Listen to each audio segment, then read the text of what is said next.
hay pasiones y miradas.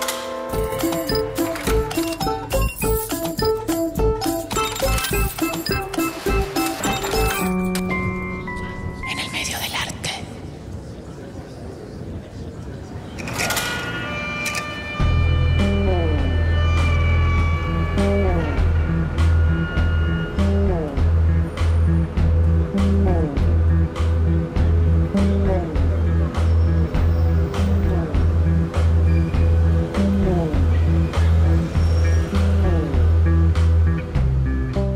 Quizás como ningún otro arte, la arquitectura ha tenido a lo largo de la historia un papel central en nuestro desempeño como ciudadanos, ya que construye a partir de sus códigos técnicos y creativos la conformación del espacio que asumimos como propio.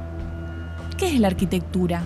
¿Y cuál es el vínculo entre esta disciplina, la configuración de las ciudades y la creación de proyectos que democraticen los espacios públicos?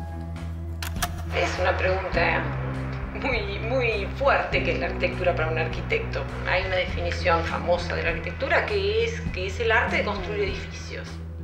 Si tuviéramos que ampliarla a nuestra realidad de hoy, construir edificios con arte significa dos cosas, digamos. Por un lado, hacerlos bien,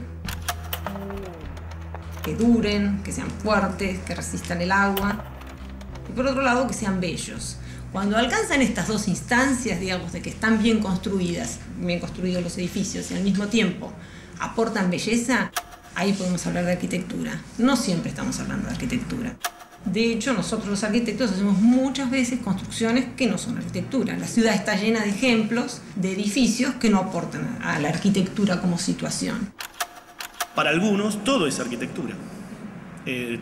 Nuestra vida se desarrolla o se desempeña en las ciudades, atravesando calles, atravesando edificios. Vivimos en la arquitectura. Otros no, otros desprecian esa condición de que todo es arquitectura y lo tratan de reducir a ciertos eventos, a ciertos monumentos, a ciertos objetos aislados que por su carácter excepcional merecen el nombre de ser arquitectura. Bueno, las respuestas a los puntos de vista tienen que ver con el punto de vista del observador. El punto de vista mío, en este caso, es la arquitectura de familia. Entonces, desde ese punto de vista, es la organización de los límites para las ceremonias de la vida.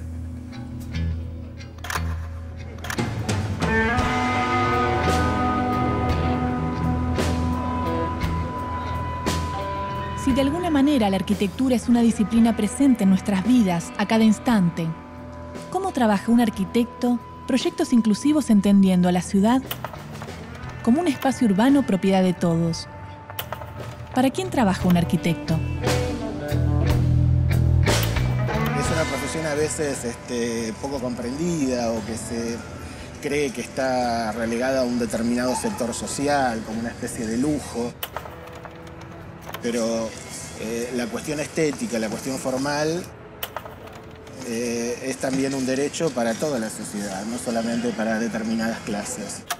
Acá es lo que nosotros denominamos hábitat autoconstruido, que lo ha hecho la propia gente sin ayuda profesional o de un saber u oficio determinado, más que el que ellos tienen por su propia costumbre, digamos. ¿Qué es el urbanismo?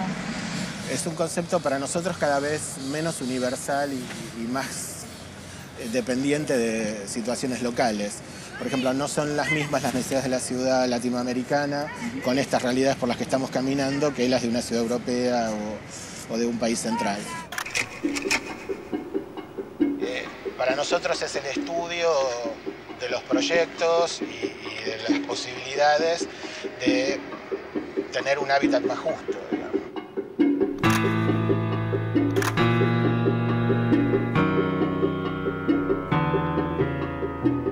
¿Cuáles fueron los arquitectos que contribuyeron en la evolución técnica y artística de esta profesión a lo largo de la historia? Antigüedad. En las primeras culturas de América, Europa, Asia, África u Oceanía, la arquitectura es un símbolo, la expresión de creencias religiosas. Año 432 a.C., Grecia, Atenas. Se construye el Partenón, templo en piedra de estilo dórico dedicado a la diosa Atenea. Se utiliza la sección áurea, una fórmula matemática que expresa la relación armónica entre las partes y el todo. Siglo I después de Cristo. Roma desarrolla la arquitectura como expresión del poder. Esta servirá como mensaje ideológico y propagandístico del imperio. Así se crean los foros imperiales, los arcos triunfales, el circo o el panteón. Siglo XII, Francia. Se termina la abadía de Saint-Denis, primera iglesia gótica. Este estilo arquitectónico será el exponente máximo del teocentrismo, en el cual Dios es el eje central en la vida del hombre. Se comienzan a organizar los primeros gremios de la construcción. Siglo XV, Italia, Florencia. Filippo Brunelleschi, inspirándose en Grecia y en Roma, construye la cúpula de Santa María del Fiore y la capilla Pazzi. Con él se inicia el Renacimiento. Es ahora la mirada del hombre la que construye la realidad. Siglo XVIII, Buenos Aires. La estrategia política de los Borbones es consolidar la autoridad monárquica en sus posesiones americanas. Crean el virreinato del Río de la Plata y Buenos Aires se convierte en su capital.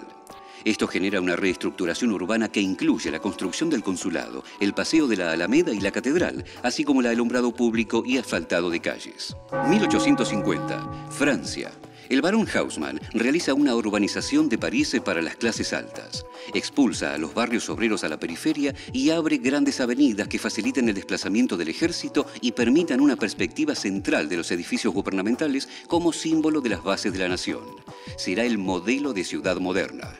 1898, Buenos Aires. Se inaugura la Avenida de Mayo, diseñada durante la intendencia de Torcuato de Alvear. Aspirando a una Buenos Aires afrancesada, Alvear había proyectado el corte del edificio del Cabildo para establecer con la avenida un eje entre la Casa Rosada y el Congreso. 1928, Suiza. Le Corbusier organiza el Congreso Internacional de Arquitectura Moderna, CIAM, en lo que el concepto dominante es arquitectura y urbanismo como un arte social. Será la base del estilo internacional en arquitectura. Se prioriza la relación vivienda-medio ambiente, tanto en las construcciones privadas como en la urbanización. 1948, Argentina, La Plata, provincia de Buenos Aires. Le Corbusier diseña la Casa Curuchet según el modulor, un sistema creado por él en el cual cada magnitud tiene relación con las demás según el principio clásico griego de la proporción áurea. 1956, Brasil. El presidente Juscelino Kubitschek encarga la construcción de Brasilia, la nueva capital, a Lucio Costa y a Oscar Niemeyer, que la concebirán inspirados en las ideas progresistas e integradoras del CIAM. Año 1976. La dictadura militar cercena el proceso de modernización en arquitectura, prohíbe las agrupaciones gremiales y paraliza todas las propuestas urbanas de carácter social. En la capital, para construir la autopista, más de 3.000 viviendas son expropiadas y destruidas y sus habitantes expulsados al Gran Buenos Aires. Asimismo, impedirá el funcionamiento de las organizaciones ambientalistas. Siglo XXI, Argentina. La arquitectura ha integrado la preocupación por el medio ambiente. El problema ecológico se traslada a la urbanización y a lo social, donde el desafío es luchar contra la exclusión y conformar un espacio urbano saludable y humano.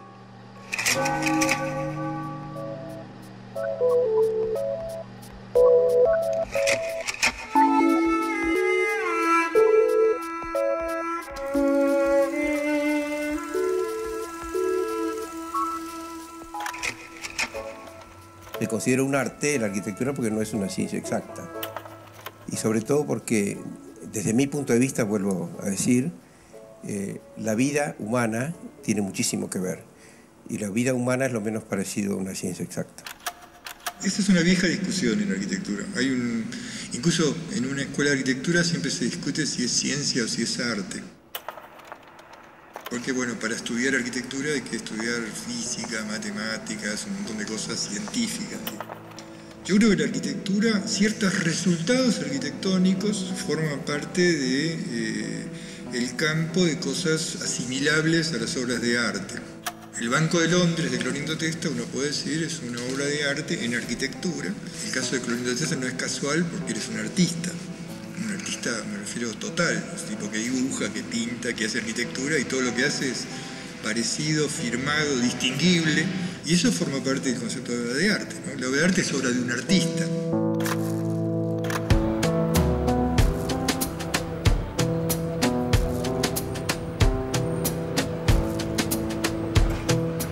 Vamos a ver el estudio de arquitectura de Clorindo Testa.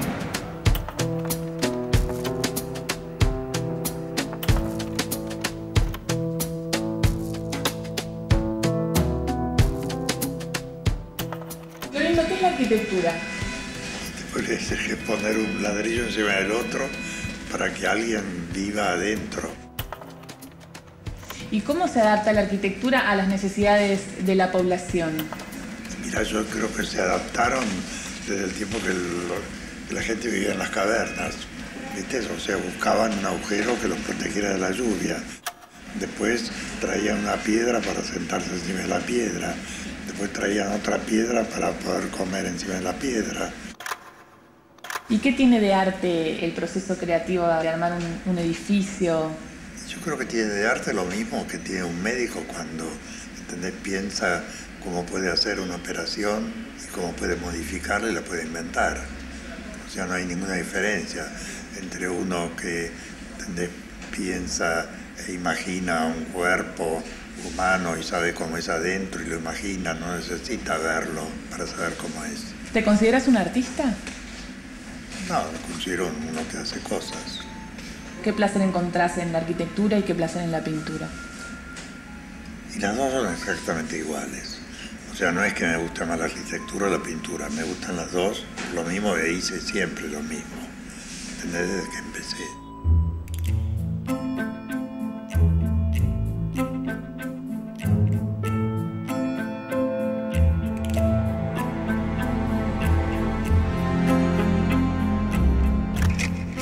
Hoy por hoy, digamos, creo que en las últimas décadas cada vez se va avanzando más a esta concepción de que es todo un tejido de relaciones. Entonces los límites entre la arquitectura, ¿no?, el objeto, la ciudad, cada vez es más estrecha. Antes estaban como disociados, por eso había como digamos, una búsqueda del monumento, del objeto aislado significativo. Pero por otra parte también hay una serie de relaciones donde cada vez uno ve la interdependencia, digamos casi hasta biológica, que hay entre edificio y ambiente. Precisamente por justamente su diferencia con respecto a las otras artes, que es el sentido de la utilidad. Al ser un arte útil, a pesar que también hasta eso hemos tratado de cuestionar y resignificar, digamos, es como que es su propia fortaleza y su propia debilidad, ¿no? O sea, el no responder a ciertas demandas convierten a ese edificio o esa ciudad o ese fragmento urbano en inútil. Ahora, también el arte es inútil, ¿no? Entonces ahí de vuelta aparecen estas fronteras donde de qué estamos hablando, a qué nos estamos refiriendo con aspectos funcionales de un edificio.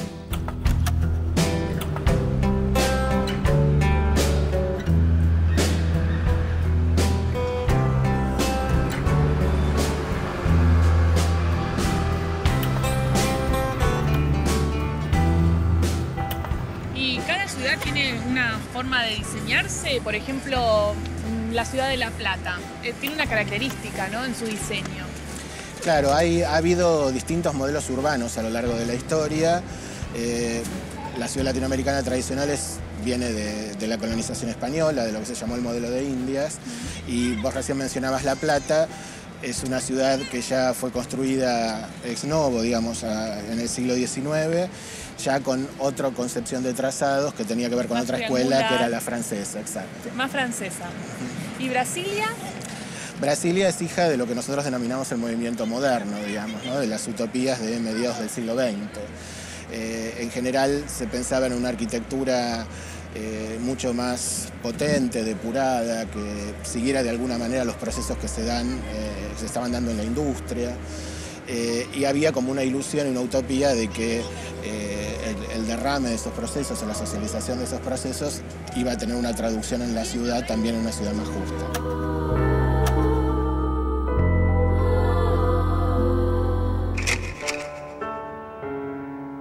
En los principios, las ciudades de Brasil se habían desarrollado solo en el litoral, situación que dejó el territorio central pobre y abandonado. Desde su independencia en 1822, y buscando impulsar esas regiones, el país sueña con trasladar su capital al interior. En 1956 fue el presidente socialista, Juscelino Kubitschek, quien llevó a cabo el proyecto de la creación de Brasilia, y lo realizó en menos de 5 años. Eligió a Lúcio Costa, urbanista, y al arquitecto Oscar Niemeyer, ambos socialistas, para lograr una meta sumamente ambiciosa: crear de la nada un modelo de ciudad ideal, donde se eliminaran las diferencias de clase. Para esto era fundamental que tanto la concepción arquitectónica como sobre todo en la urbanización, la finalidad fuera social. Porque es la urbanización la que determina el trazado humano de una ciudad y define así políticamente su proyecto. Desde el siglo XIX, las urbanizaciones se habían realizado especialmente en beneficio de las clases privilegiadas. Pero en 1928, en Suiza, un grupo de arquitectos organizados por Le Corbusier había creado el Congreso Internacional de Arquitectura Moderna, CIAM. Su influencia fue enorme. Actuaron hasta 1959 promoviendo la urbanización y la arquitectura como una herramienta social. De este modo, Brasilia fue conocida por haber aplicado los principios del CIAM. Con motivo de su cuarto encuentro en 1933, esta organización presentó la Carta de Atenas, un revolucionario manifiesto urbanístico que proponía la construcción de edificios de departamentos uniformes, rodeados por zonas peatonales en amplios espacios verdes. Niemeyer propuso edificar las viviendas de los obreros en el centro de la ciudad. En palabras del arquitecto, no había barrios pobres y barrios residenciales. No habría barrios. Por esta razón, la ciudad fue llamada Capital de la Esperanza, por el escritor y ministro de Cultura francés André Malraux. Aunque en la actualidad dicho objetivo no se ha cumplido, durante el tiempo de ejecución del proyecto fue una realidad, ya que los obreros y funcionarios compartían los improvisados campamentos y las comidas. Creador de los Palacios de la Alborada, del Planalto, del Congreso y de la Catedral, entre otros extraordinarios y monumentales edificios de Brasilia, Niemeyer, por su propuesta estética, marcó la tendencia arquitectónica de la capital brasileña. Durante la dictadura militar que imperó en Brasil entre 1964 y 1985, su oficina fue invadida por sorpresa. Sus proyectos fueron rechazados y perdió su clientela. En 1966 se vio obligado al exilio. Solo podría volver a su patria en los años 80, una vez finalizado el gobierno dictatorial.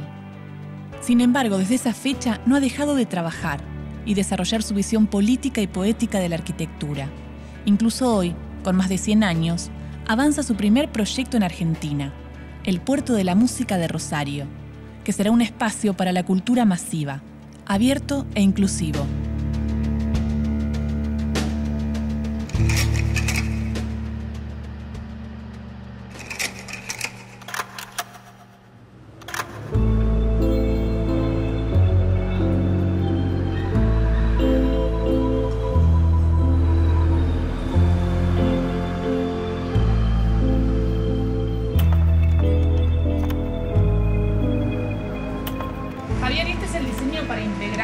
La villa con la ciudad?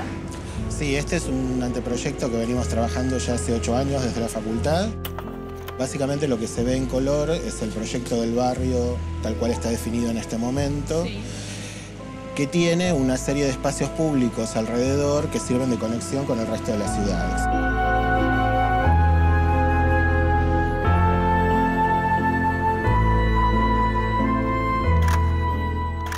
Lo que interesa, me parece, en relación a la arquitectura es que por un lado, digamos, en la definición vos ya hablas de arte y de técnica. Por otro lado, hablas de proyectar y de construir. Me parece que esas dos cosas son importantes porque yo comparto la idea de que la arquitectura es construcción. En ese sentido, los planos o los dibujos o los materiales que sirven para proyectar son arquitectura, en tanto después va a haber un objeto construido. Funciona como una partitura o como cuando se escribe música. Entonces dice, la música necesita ser ejecutada para hacer música. Yo creo que no influyeron tanto los materiales, aunque sí influyeron, no tanto los materiales como las transformaciones de la civilización. Por ejemplo, cuando el terreno se convirtió en una mercancía, varió mucho la cosa. Para las culturas indígenas primitivas, la tierra es la Pachamama, es nada menos que Dios. Y para nosotros es tanto el metro cuadrado. Claro, ahora, por ejemplo, quieren hacer torres todos los arquitectos. Y las meten a veces en barrios de casas bajas, provocando conflictos. ¿Por qué? Porque lo que se maneja ahí, una reunión de arquitectos e inversores, no van a escuchar hablar de la cocina, de cómo se vive, sino que van a decir cuál es la incidencia del terreno en el metro cuadrado. Nos convienen 9 pisos porque la incidencia baja al 0.83. Nos convienen 14 pisos porque es decir, se maneja en términos económicos. Los diccionarios incorporan los usos que hacemos de las palabras, fijan los valores que los grupos sociales les asignamos a estas. Revisarlos y poder cuestionar cómo hablamos en torno al arte, quizá nos permita romper el invisible cerrojo del mito. ¿Qué decimos, por ejemplo, cuando hablamos de intuición? De la familia de la palabra intueri, que significa en latín mirar. Etimológicamente, llegamos a intuitio, onis, propiamente intuición, que se refería en la Edad Media a una adivinación, a la comprensión rápida de una idea. Hoy, la Real Academia Española define la intuición como facultad de comprender las cosas instantáneamente, sin necesidad de razonamiento. Percepción íntima e instantánea de una idea o una verdad que aparece como evidente a quien la tiene. Visión beatífica. Así, lo que en un principio se desprendía del acto de mirar, de estar frente al objeto o la experiencia, llegamos a plantearlo como una visión divina, ajena a la voluntad y al trabajo de los hombres. La intuición nace del conocimiento permanente e incansable de aquello que se realiza, como presentimiento o anticipación rápida de una idea. Podemos hallar la intuición en el ejercicio cotidiano de estudiar y experimentar nuestras artes. Entonces, lejos de cualquier verdad evidente que se presenta a priori, la intuición solo es posible en la práctica de lo que hacemos. Se puede comprender instantáneamente en la medida en que se trabaja y se desarrolla a diario una técnica.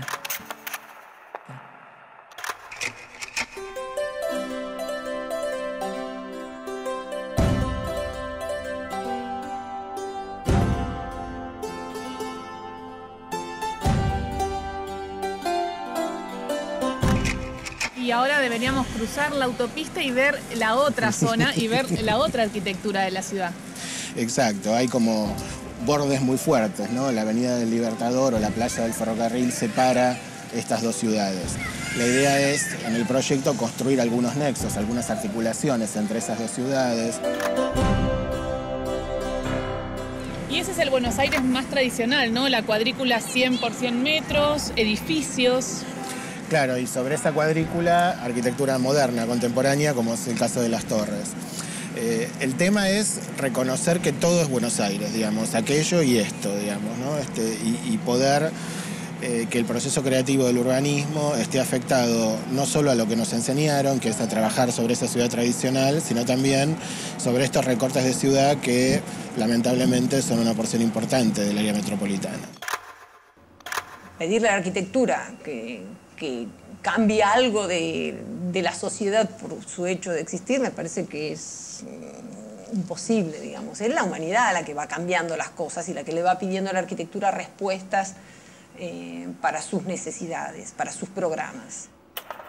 Lo que puede es mejorar mucho la calidad de vida de sectores de la humanidad, evidentemente. Por ejemplo, el proyecto en la Villa 31 o en las favelas de Río de Janeiro o en nuestro centro histórico, buscando la manera de que la ciudad sea mejor y que el habitante viva mejor, es maravilloso. Lo puede hacer un arquitecto, lo puede hacer muy bien. Ahora es la sociedad la que tiene que preparar las condiciones para que eso suceda. Los arquitectos venimos trabajando hace muchos años tratando de encontrar en la sociedad esos espacios de decisión o esos espacios para poder, instalar las nuevas demandas que requiere el cambio de la disciplina. Quiere decir que hay un territorio de oportunidades donde los arquitectos constantemente debieran estar preparados, prepararse, modificarse, transformarse e ir ocupando, porque a veces son trabajos de gestión, a veces son trabajos justamente puramente técnicos, a veces son aspectos normativos. O sea que esta idea también como de educar al soberano es que los municipios, las provincias, el Estado Nacional, o sea, todos los distintos organismos vayan reconociendo las oportunidades que tienen a través de los arquitectos para ir encontrando los técnicos para dar nuevas respuestas a demandas que aún no están totalmente instaladas. Hoy hay en grandes cantidades de gente, sobre todo en el tercer mundo, 1.000 millones en el planeta, que no tienen vivienda con las mínimas condiciones. Entonces yo creo que el problema de la vivienda es una cosa esencial, ¿no? Uno habla, qué maravilla en esta época, en media hora de jet estoy en tal lugar, estoy en otro lugar, pero hay gente que no tiene ni siquiera agua corriente. Entonces no solo casas, sino la infraestructura para hacer más habitable este planeta. En parte son las viviendas, y en parte no es hacer, sino no hacer. No destruir la naturaleza, detenerse, Detener esa estupidez de los autos consumiendo el petróleo para viajar a 20 kilómetros por hora dentro de la ciudad, que es la misma velocidad de un Mateo con un caballo, cuyo combustible lo procesa el propio caballo, con la ventaja de que los desechos sirven de abono a la tierra y no de contaminación al aire. Como vimos, la arquitectura es dueña de una potencia transformadora, capaz de ser un vehículo de inclusión que contribuya a democratizar los espacios públicos, donde nos reconocemos como iguales.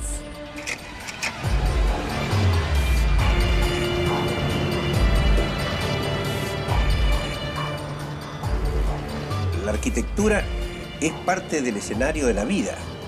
La vida se desarrolla en escenas que naturalmente precisan escenarios. Hay dos grandes categorías, afuera y adentro.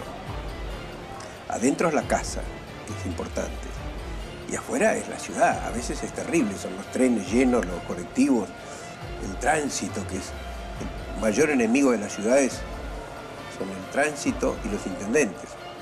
Si el tipo te dice quiero un dormitorio de 2x2, el dormitorio es de 2x2. ¿Entendés? Vos no tenés que empezar a decir, mire, pero si lo hacemos de 6x8, usted se va a sentir mucho más cómodo. Entonces él te empieza a decir, no, pero a mí, no, pero fíjese, no. O sea, 2x2, 2x2. Todas esas cosas son la manera de vivir de la gente.